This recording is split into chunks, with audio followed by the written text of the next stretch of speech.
मोरबी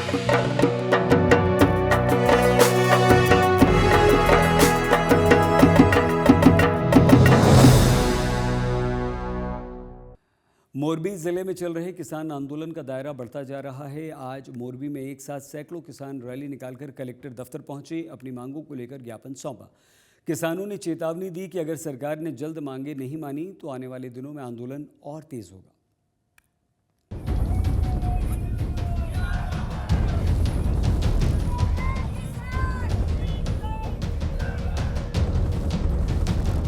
मोरबी की सड़कों पर एक बार फिर किसानों का सैलाब उमड़ पड़ा।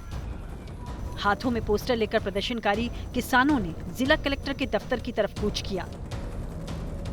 खास बात ये कि इस विरोध प्रदर्शन में बड़ी संख्या में महिलाएं भी शामिल हुई।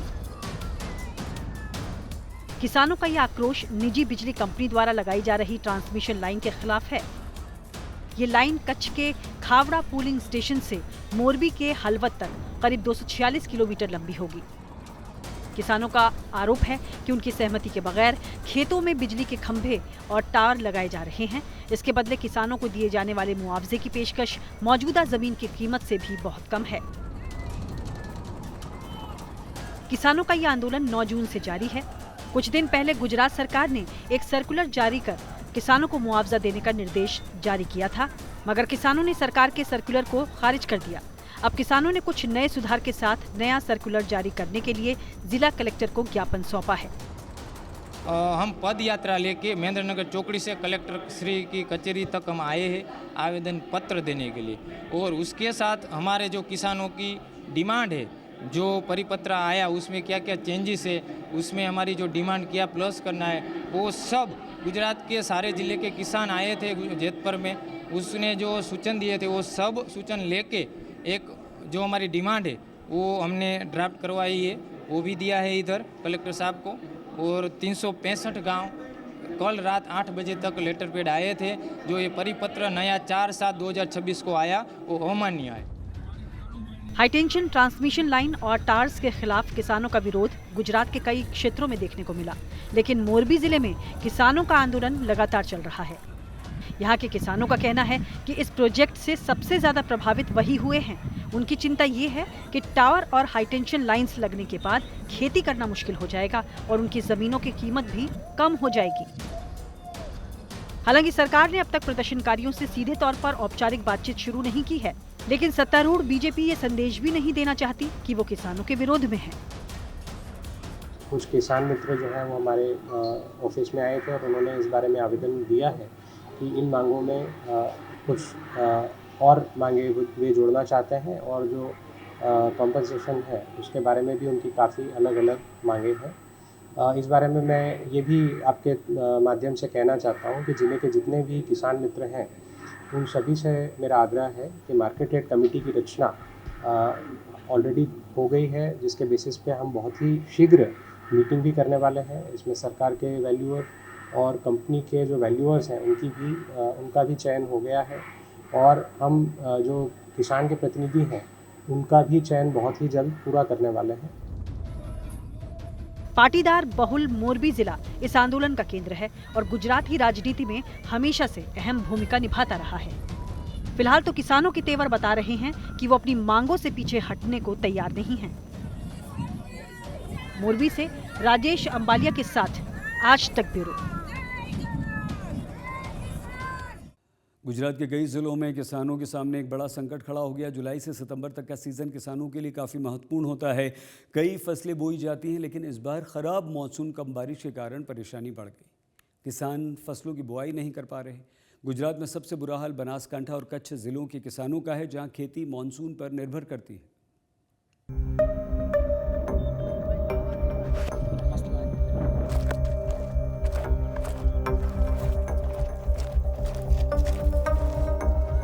गुजरात के कुछ हिस्सों में इस बार मॉनसून की बेरुखी किसानों पर भारी पड़ रही है।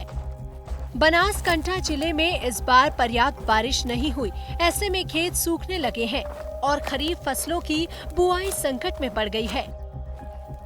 मॉनसून का मौसम है, फिर भी बारिश पर निर्भर खेती करने वाले किसान टेंशन में हैं।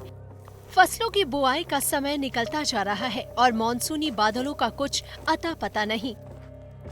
किसानों का कहना है कि अगर जल्द ही अच्छी बारिश नहीं हुई तो बड़ी संख्या में किसान खेती नहीं कर पाएंगे और पूरे इलाके में सूखे जैसे हालात पैदा होने का खतरा है। बनासकांठा जिला में इस साल बारिश न होने के कारण किसानों की चिंता बढ़ चुकी है। कई खेत जो सूखे पड़े हैं, आप मेरे पीछे देख सकते हैं कि खेत में बुआई भी कर दे दी है, लेकिन अभी तक बारिश न होने के कारण फसलों की बुआई प्रभावित हो रही है।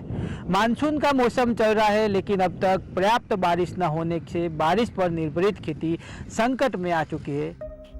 दरअसल यहाँ के ग्रामीण इलाकों में पानी की भारी कमी है। बोरवेल से जो पानी आता है वो इतना खारा है कि इससे सिंचाई नहीं कर सकते। ऐसे में किसान बारिश पर ही निर्भर है। अब बारिश नहीं होने से मूंगफली समेत कई फसलें सूखने लगी हैं। किसान हर दिन आसमान की ओर उम्मीद भरी निगाहों से देख रहे हैं और बारिश का इंतजार कर रहे हैं।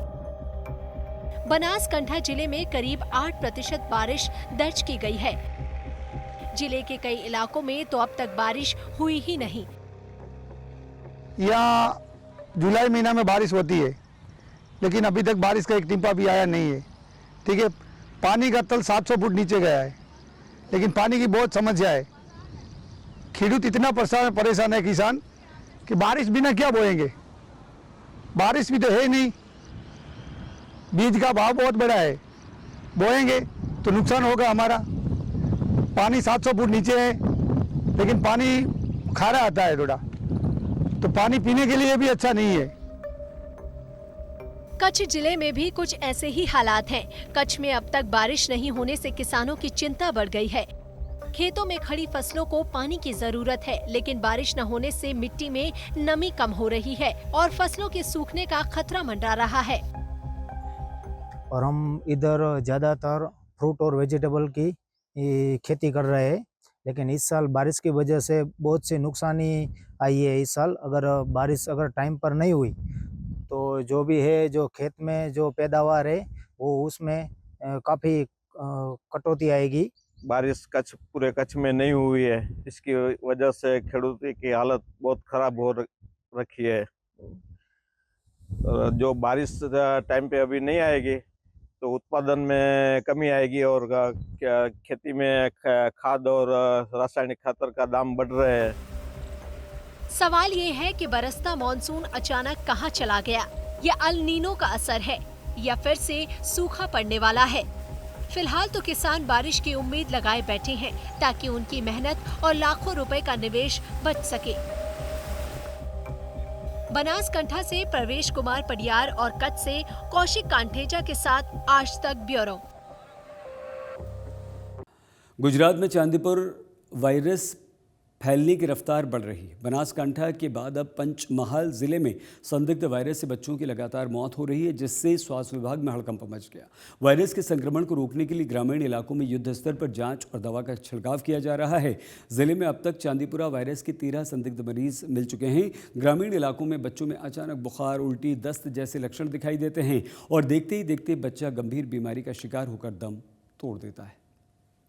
पंचमहल जिला में चांदीपुरा वायरल इंसेफेलाइटिस के टोटल 13 शंकास्पद बालकों मिले हुए हैं और उनमें से 2 पॉजिटिव हैं, 2 की डेथ हुई है। और पूरी यहाँ पे सिविल हॉस्पिटल और मेडिकल कॉलेज में तमाम सुविधाएं उनके लिए अच्छी तरह से की गई हैं। ऐसा कोई भी शंकास्पद केस दिखाए तो उसके लिए सभी जगह एक पैम्पलेट भी तैयार किया हुआ है और उस पैम्पलेट से के माध्यम से और हमारे सभी लीडर्स के माध्यम से और प्राइवेट हॉस्पिटल्स और प्राइवेट प्रैक्टिशनर्स के माध्यम से ये सभी को सूचनाएं दी जा रही हैं कि इस तरह का कोई भी शंकास्पद पेशेंट मिले और उसको तात्कालिक इसका इलाज किया जाए। गुजरात में चांदीपुरा वायरस का प्रभाव किन किन इलाकों में है और इससे निपटने के लिए सरकार की ओर से किस किस तरह की तैयारियां की जा रही हैं, इस पर गुजरात के स्वास्थ्य मंत्री प्रफुल्ल पंशेरिया से हमने खास बातचीत की। बीते एक सप्ताह से गुजरात में चांदीपुरा वायरस के केसेस में बढ़ोतरी हो रही है। हमारे साथ गुजरात के स्वास्थ्य मंत्री हैं, उनसे बात करते हैं। प्रफुल्ल भाई, आपने जो है चांदीपुरा वायरस को लेकर एक इमरजेंसी बैठक भी की और उसकी समीक्षा भी की।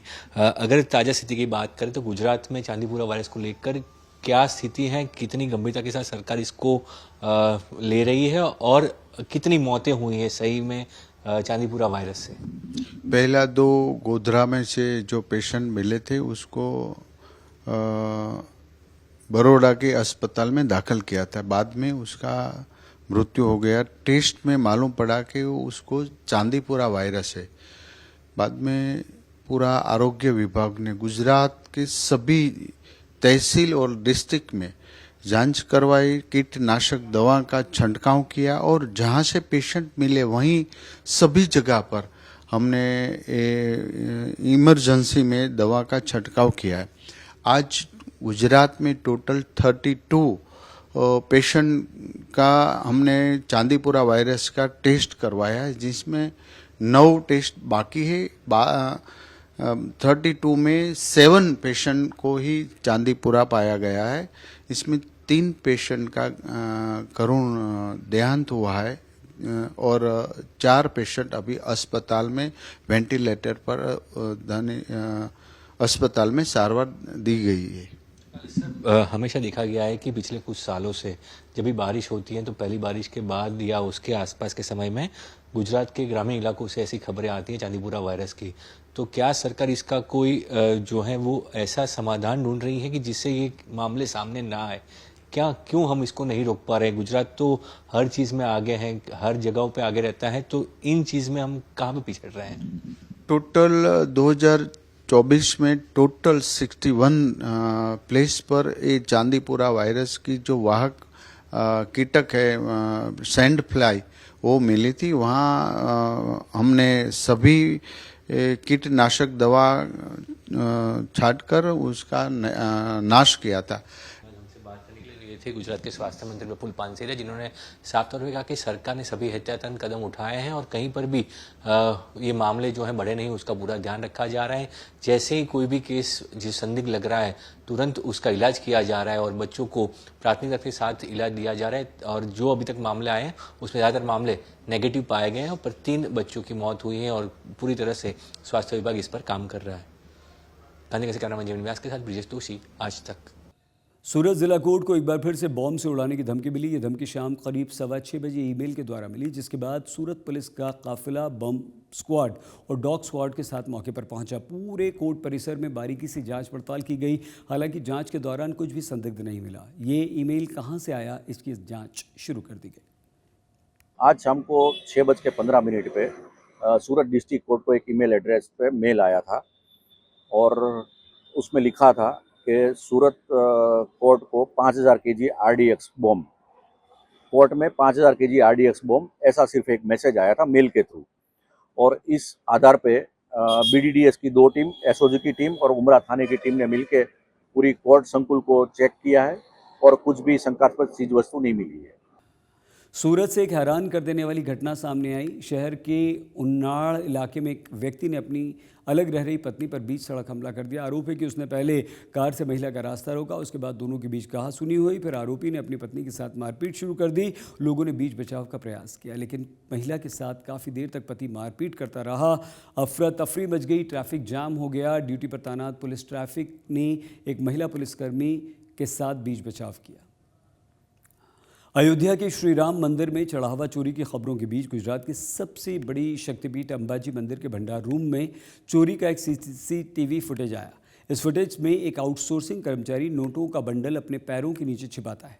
यह वीडियो 15 अप्रैल का है। इसके बाद 5 मई को वहां कर्मचारी नोटों का बंडल झुलाते पकड़ा गया। हालांकि उस दिन CCTV बंद था। चढ़ावा चोरी के मामले में अंबाजी मंदिर प्रशासन ने 3 के खिलाफ केस दर्ज करवा दिया, सभी को नौकरी से निकाल दिया। वीडियो सोशल मीडिया पर खूब वायरल हो रहा है।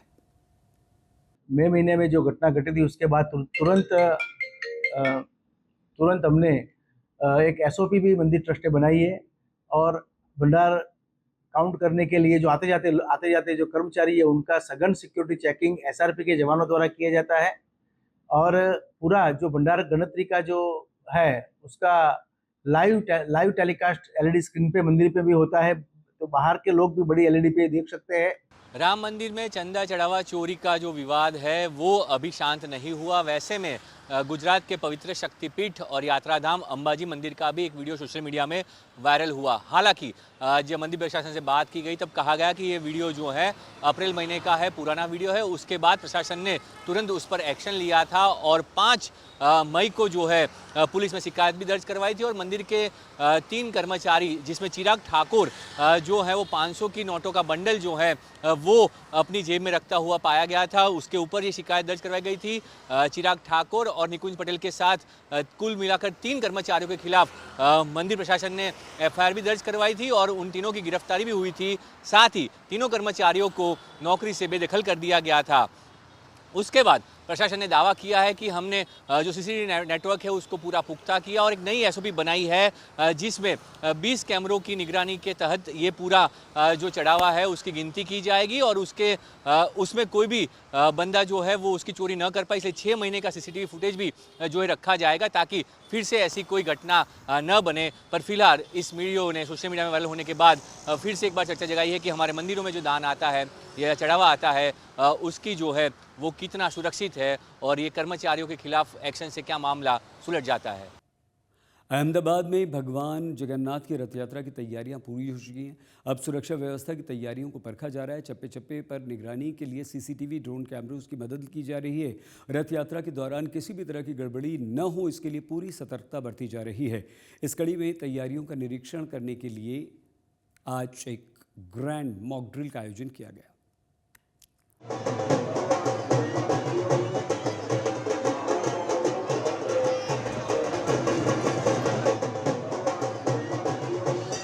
अहमदाबाद में भगवान जगन्नाथ की रथ यात्रा का काउंटडाउन शुरू हो गया है। 16 जुलाई को महाप्रभु जगन्नाथ अपने भाई बलभद्र और बहन सुभद्रा के साथ नगर भ्रमण पर निकलेंगे। इस रथ यात्रा में भक्तों की भारी भीड़ उमड़ती है। ऐसे में रथ यात्रा से पहले सुरक्षा के भी पुख्ता इंतजाम किए जा रहे हैं। सुरक्षा व्यवस्था और तैयारियों को परखने के लिए ही आज रथ यात्रा रूट पर मॉक ड्रिल की गई, जिसमें 30,000 जवानों के साथ खुद राज्य के उप मुख्यमंत्री, डीजीपी और पुलिस कमिश्नर शामिल हुए। और कुछ इस तरह से अहमदाबाद में रथ यात्रा के रूट पर ग्रैंड रिहर्सल हुआ। 16 जुलाई के दिन अहमदाबाद में 149वीं रथ यात्रा निकाली जाएगी, लेकिन 149वीं रथ यात्रा के पहले अहमदाबाद की सड़कों पर ग्रैंड रिहर्सल आयोजित हो रहा है। मेरे पीछे की तरफ की तस्वीरों में देख पा रहे हैं गुजरात के डिप्टी सीएम हर्ष संघवी के साथ गुजरात के डीजीपी और सीपी की मौजूदगी में ये पूरा ग्रैंड रिहर्सल हो रहा है, जहां 31,000 पुलिस जवानों का बंदोबस्त सड़कों पर देखने को मिल रहा है। और जिस रूट से भगवान जगन्नाथ, बहन सुभद्रा और भाई बलभद्र का रथ निकलेगा उसी रूट पर ये ग्रैंड रिहर्सल आयोजित हो रहा है। तस्वीरों में भी आप देख पा रहे हैं बड़ी संख्या में पुलिस जवानों की मौजूदगी देखने को मिल रही है। साथ ही में आरएएफ की टुकड़ियां हो या जो भी सुरक्षा बल की तैनाती इस रथ यात्रा के रूट पे की जाएगी, उनकी मौजूदगी इस पूरे ग्रैंड रिहर्सल में देखने को मिल रही है। तस्वीरों में भी देख पा रहे हैं गाड़ियों का लंबा एक काफिला और उसके बीच पुलिस जवानों की मौजूदगी। और खास करके इस रथ यात्रा की बात करें तो साल में ये एक पहला मौका होता है कि जब भगवान जगन्नाथ खुद अपने भक्तों को दर्शन देने के लिए सड़कों पर निकलते हैं। इस साल रथ यात्रा में पहले के मुकाबले ज्यादा संख्या में सुरक्षा कर्मियों की तैनाती की गई है। ड्रोन, सीसीटीवी और कंट्रोल रूम के जरिए भी हर गतिविधि पर नजर रखी जाएगी ताकि यात्रा शांतिपूर्ण और सुरक्षित तरीके से संपन्न हो सके। गुजरात की सबसे बड़ी आस्था और सबसे बड़ी व्यवस्था वाली भगवान जगन्नाथ जी की 149वीं रथ यात्रा की तैयारियां गुजरात पुलिस, अहमदाबाद पुलिस द्वारा बहुत ही बारीकाई से की गई है। मैं खास तौर पे अहमदाबाद पुलिस की पूरी टीम को अभिनंदन देता हूं।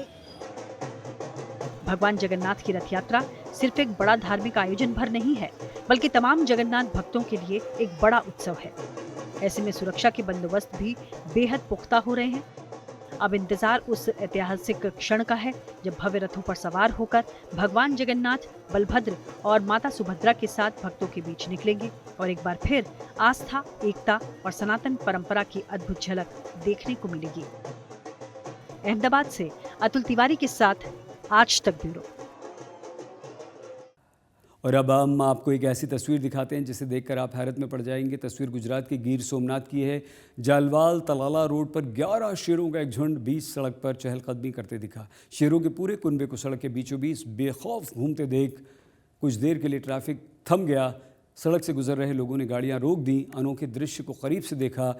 एक व्यक्ति ने घटनाक्रम का वीडियो बनाया। अब सोशल मीडिया पर यह वीडियो वायरल है। 11 शेरों का सड़क पर एक साथ आना बेहद दुर्लभ है। आज तक गुजरात में आज के लिए बस इतना ही। आप प्लीज़ अपना बहुत ख्याल रखिएगा। देखते रहिए आज तक।